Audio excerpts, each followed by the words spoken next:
In this lesson, we're going to talk about step 1 of the process that we described in our overview of project management, and that is to identify the goals and objectives of the project. So why are we going to do this? Well, quite simply, it defines the boundaries of the project. Everything we're going to do is going to basically fall within this description of the project.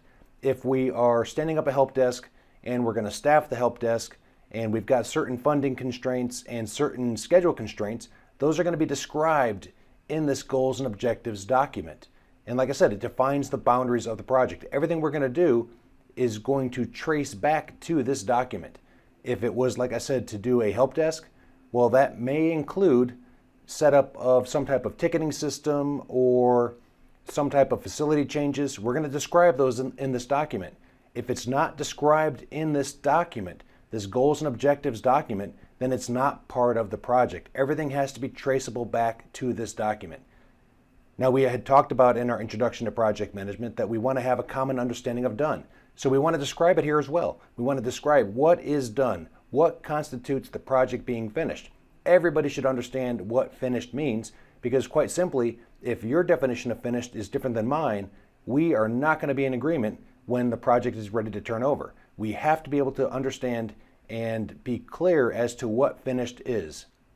And that helps everybody really understand why we're doing the project in the first place. So we describe the boundaries, the goals and objectives, we've got that common understanding of done, and now as we put this document together, the team understands what the project is and why we're doing it. And this really is the beginning of our project planning process. We're just describing the goals and objectives of this project. Now, some of the things that we want to talk about in this document. First, the business case. Why is the organization even taking this project on?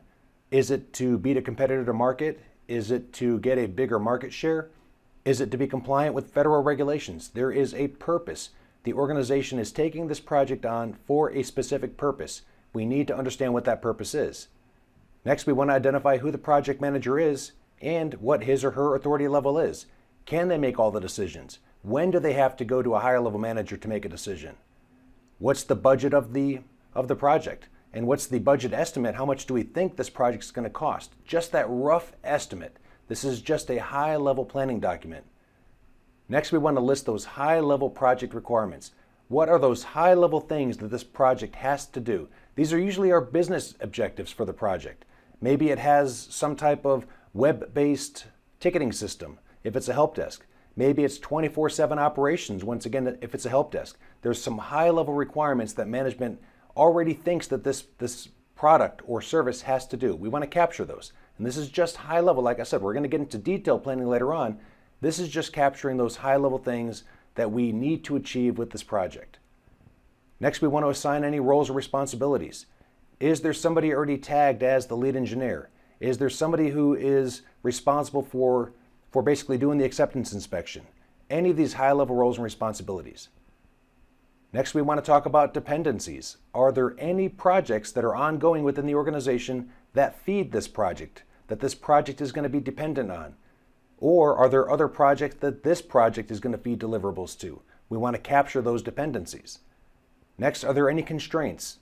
Is there a certain date that we have to be done by? Is there a certain level of funding that we can't exceed? Whatever the constraints are, we want to capture those, and this is once again high level. Next, we want to talk about assumptions. Assumptions are kind of difficult to wrap your head around. Everything we do when we make a plan is based on assumptions. We think this is the situation, so this is my plan. For example, if I am setting up some type of IT system and I've got an assumption that my staff already kind of knows how to use this stuff, they're already familiar with the technology, so we don't really need any training, that's an assumption. They may not really be as familiar with the system as we think they are. As we build out our plan, if we have an assumption to that magnitude, we want to capture it. We assume that the staff only requires 1 day of training because of their knowledge on IT systems in general. That's an assumption. We assume that the resources that we need for this project are going to be available, that there's no turnover that could affect the project. That's an assumption. We want to capture some of these. We're going to test them as we execute the plan. Maybe they're true, maybe they're not. But at least it gives us some type of record as to why we planned the way we did.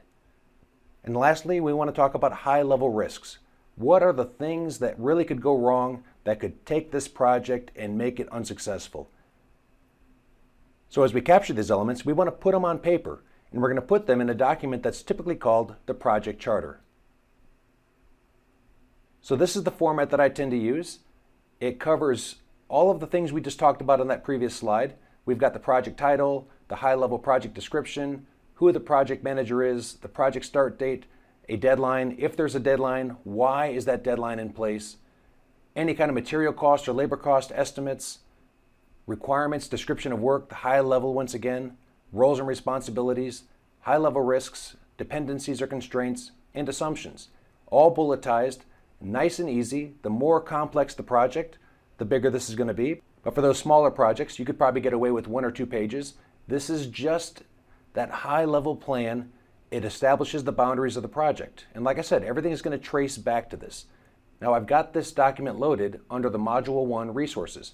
So go ahead, download it, tweak it, modify it, do whatever you want to it. This is what I've used in the past and it worked for me. Hopefully you get some benefit out of it as well.